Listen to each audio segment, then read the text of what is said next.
प्रिय छात्रों, आज सत्र 2020-21 में नई शुरुआत करने के लिए हम आपके बीच आ रहे हैं क्लास 7 के मैथ्स के फर्स्ट चैप्टर के साथ, जिसका हेडिंग है पूर्णांक।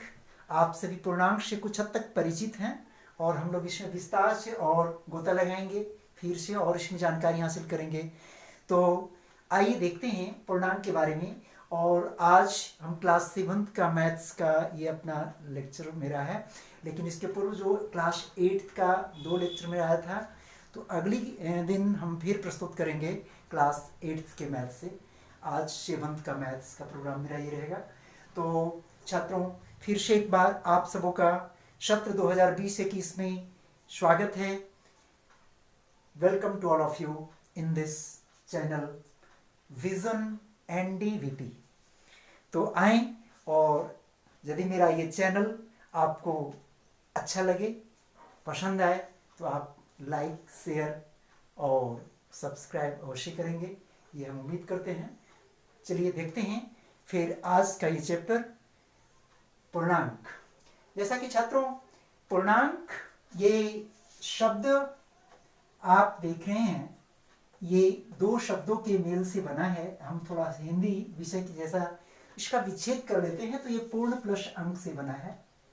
और इस शब्द विन्यास पर बात करें तो ये फुल नंबर, पूर्ण अंक की बात इंडिकेट कर रहा है, यानी इसमें कोई भी भिन्नात्मक संख्याएं नहीं आती हैं, कोई भी परिमेय संख्याएं जो भिन्न के रूप में हो वो इसमें नहीं आती हैं। इसमें पूर्ण अंक शामिल हैं और इसका परिवार व्यापक है। हम इस पूर्णांक परिवार पर फोकस करने के पहले थोड़ा सा रिव्यू करेंगे पिछली कक्षाओं में जो अध्ययन हमने किया है उस पर। तो आप सभी क्लास 5-6 में पढ़ चुके हैं संख्या पद्धति पर बहुत सारी बातें, और संख्या पद्धति पर जितनी बातें पढ़े हैं, मैं थोड़ा सा केवल रिमाइंड कराना चाहूंगा आपको।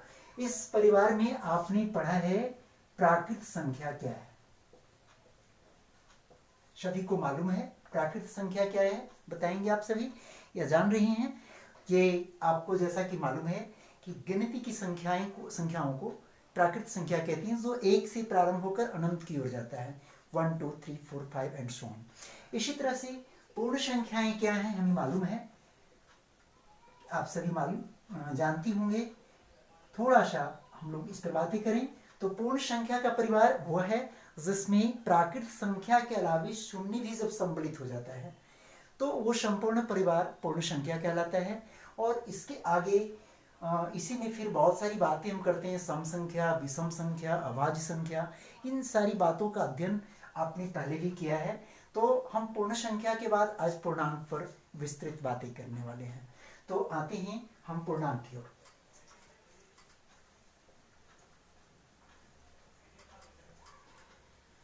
पूर्णांक को समझने के लिए हम एक संख्या रेखा ड्रा कर रहे हैं। संख्या रेखा में हम देखते हैं ये हमारा संख्या रेखा पर मध्य में अवस्थित शून्य है, और शून्य से आगे बढ़ते हैं तो क्रमशः 1 2 3 4 5 6 एंड सो ऑन आगे की ओर बढ़ते हैं। ये सारा प्लस है, हमें ज्ञात है। प्लस चिन्ह जो है अंडरस्टूड है, जिसे हम इंडिकेट नहीं भी करते हैं तो समझते हैं। तो इसमें ये सारे पूर्ण अंक आते हैं और शून्य भी शामिल हो गया। तो ये प्राकृत संख्याएं थी, शून्य आया, ये पूर्णांक पूर्ण हो गया। अब थोड़ा सा इसमें और शामिल करते हैं, शून्य से नीचे कौन सी संख्या होगी मालूम है आपको? यदि तो आप ये बता सक रहे हैं -1, ठीक उसके नीचे -2, उसके नीचे -3, यानी -1 से छोटा है -2, -2 से छोटा है -3, -3 से छोटा है -4, -4 से भी छोटा है -5, -5 से छोटा है -6 एंड सो ऑन। इधर भी अनंत की ओर जाते हैं, जिसको हम लोग इस संकेत द्वारा डिनोट करते हैं, इन्फिनिटिव या अनंत। तो इसका कहीं अंत इधर भी नहीं है, इधर भी नहीं है। अब हम लोग बातें करते हैं ये 1 से लेकर अनंत तक ये धन पूर्णांक है, -1 से लेकर इधर ये ऋण पूर्णांक है, और ये 0। अब ये सभी को यदि शामिल कर देते हैं तो हमारा बन जाता है पूर्णांक। Is it clear? क्या स्पष्ट हो रहा है? पूर्णांक के परिवार में धन पूर्णांक, ऋण पूर्णांक और 0 ये सभी सम्मिलित रूप से पूर्णांक कहलाते हैं।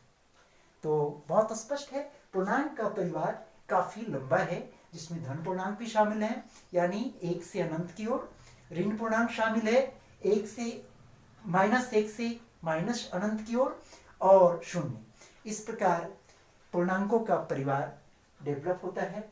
अब इसी में हम लोग बातें करेंगे कि कैसे फिर इसका एडिशंस, सब्ट्रैक्शंस, योज्य प्रतिलोम। योज्य प्रतिलोम का कॉन्सेप्ट थोड़ा सा ले लेंगे हम लोग। योज्य प्रतिलोम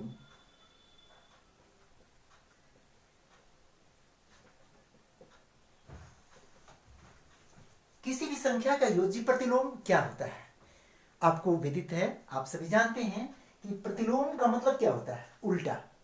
तो अब योज्य का मतलब जोड़ से संबंधित।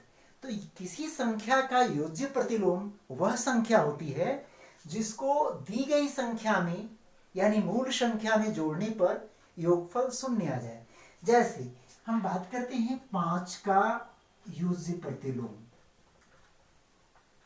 5 का योज्य प्रतिलोम क्या होगा?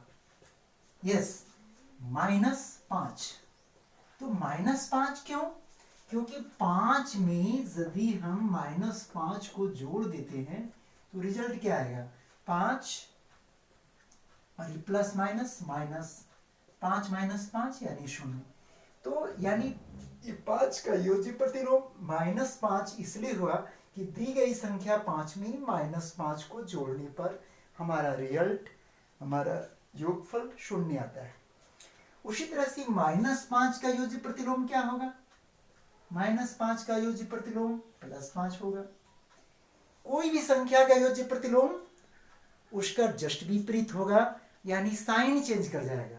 1 लाख का योज्य प्रतिलोम -1 लाख होगा, -2/3 का योज्य प्रतिलोम +2/3 होगा।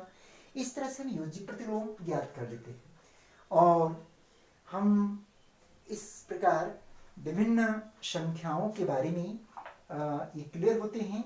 इसी चैप्टर में मध्य में वर्णित है प्रयास कीजिए।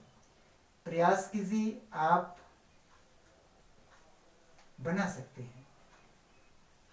बहुत इजी प्रश्न इसमें हैं, और इन प्रश्नों को हम एक चीज और देखेंगे कि ये संख्या रेखा पर जो पूर्णांकों के परिवार को दिखाया गया है, इस पूर्णांक के परिवार को दिखाने के क्रम में ये बातें सामने आती है कि यदि हम संख्या की दाईं ओर चलते हैं तो उसके आगे की संख्या प्राप्त होती है, यानी उससे जस्ट बड़ी संख्या प्राप्त होती है। यानी किसी पूर्णांकों के परिवार में दाईं ओर चलने पर दी गई संख्या से बड़ी संख्या प्राप्त होगी, और बाईं ओर चलने पर दी गई संख्या से उसकी छोटी संख्या प्राप्त होती है। जैसे -4 से बाईं ओर चलते हैं तो -5 उससे छोटी है, और -4 से दाईं ओर चलते हैं 1 इकाई तो -3 मिलेगा जो उससे बड़ी है। उसी प्रकार से 3 से दाईं ओर चलते हैं तो 4 धन में वो बड़ी संख्या मिलती है। 3 से पीछे आते हैं यानी बाईं ओर चलते हैं तो उससे छोटी संख्या प्राप्त होती है। तो छोटी संख्या प्राप्त करने के लिए हम बाईं ओर चलते हैं, और बड़ी संख्या प्राप्त करने के लिए हम दाईं ओर चलते हैं। तो हम लोगों ने जो अध्ययन किया पूर्णांक के बारे में, तो किन किन बातों को फॉलो अप हमने किया है, इसको हम थोड़ा सा रिव्यू करते हैं, और रिव्यू में देखते हैं कि किन किन बातों पर हमने, ये आप लोग नोट कर चुके होंगे। तो हम आगे बढ़ते हैं।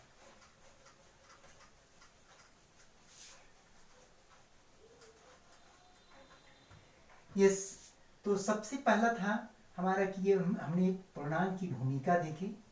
उसके बाद पुनरावलोकन जो क्लास 7th में आने के पूर्व जो हमारी जानकारी थी क्लास 6th और 5th लेवल की, उसका अवलोकन हमने किया, जिसमें संख्या पद्धति से संबंधित परिभाषाओं को फिर से एक बार ध्यान में लाया। और तीसरी जो बातें हैं, संख्या रेखा पर पूर्णांक का निरूपण, ये भी क्लियर हुआ। और इसके बाद हमने अलग से एक खास चीज देखा, योज्य प्रतिलोम। और इसके अलावे हम बातें करेंगे कि इस चैप्टर में जो फर्स्ट और सेकेंड पेज पर जो वर्णित है, प्रयास कीजिए से संबंधित छोटे छोटे प्रश्न, इन प्रश्नों को हम इतनी बातें समझने के बाद आसानी से हल कर सकते हैं। एज फॉर एग्जाम्पल, यदि हम एक क्वेश्चन हम थोड़ा सा आपको संकेत करते हैं, देखेंगे और प्रयास कीजिए, इसी पेज में एक क्वेश्चंस को मैं क्वेश्चन बता रहा हूं मैं, और इसे आप उसी रूप में आगे बढ़ेंगे। पहला क्वेश्चन है, पूर्णांकों को निरूपित करने वाली एक संख्या रेखा नीचे दी गई है। संख्या रेखा नीचे दी गई है, इसमें इसकी संख्या रेखा पर अल्फाबेट्स दिए हुए हैं, ठीक है, विभिन्न अक्षर दिए हुए हैं। ए से लेकर शुरू किया गया है, ये ए है, बी है, सी, डी, ई, एफ, जी, एच, ई, एफ, जी, एच, आई, जे, के, एल, एम, एन, ओ तक के अक्षरों को बराबर दूरी पर दिखाया गया संख्या रेखा में, और 2 अक्षरों के मान दिए हुए हैं। इसमें f का मान -2 है, f का मान -2 है, और e का मान -3 है। तो हम क्या इन संख्याओं के माध्यम से संख्या रेखा पर अन्य अक्षरों के अंक पूर्णांक के रूप में ज्ञात कर सकेंगे? तो देखिए, -3 एवं -2 को क्रमशः ई और एफ से अंकित किया गया है। बी, डी, एच, जे, एम और ओ द्वारा कौन से पूर्णांक अंकित किए जाएंगे? देखिए, हम इसी पर बता रहे हैं, बहुत आसानी से निकाल सकते हैं। ये -3 है तो ये -4 होगा, ये -5 होगा, ये -6 घटते जाएंगे, ये -7 ए का मान देगा। इधर बढ़ते जाएंगे, -2 से बड़ा -1, उससे बड़ा 0, 0 -1 से बड़ा है, उसके बाद 1, 2, 3, 4, 5, 6, 7, ये हमारा अंकित हो गया मान इसका। और अब जिसका मान पूछ रहा है बी, डी, एच, बी का मान कितना होगा? -6, डी का मान -4, उसके बाद आता है एच, जे, एम और ओ। एच किसका मान दे रहा है? एच 0 दे रहा है, फिर उसके बाद जे 2 का मान दे रहा है, एम आप बता सकते हैं कितना है? 5 है, उसी तरह से ओ 7 है। तो आप निकाल सकेंगे संख्या रेखा, और इस पर पूर्णांक को समझने के बाद हम लोग इसको आसानी से हल कर पाए। तो इसी तरह से अन्य प्रश्नों को भी हम हल करेंगे, और प्रयास कीजिए कि सभी प्रश्नों को आज बना सकेंगे आप। तो मैं समझता हूं कि मेरा ये आज का लेसन से संबंधित लेक्चर 1 जो 7th क्लास में इस सेशन का पहला मेरा लेक्चर है, और वो सफल रहेगा।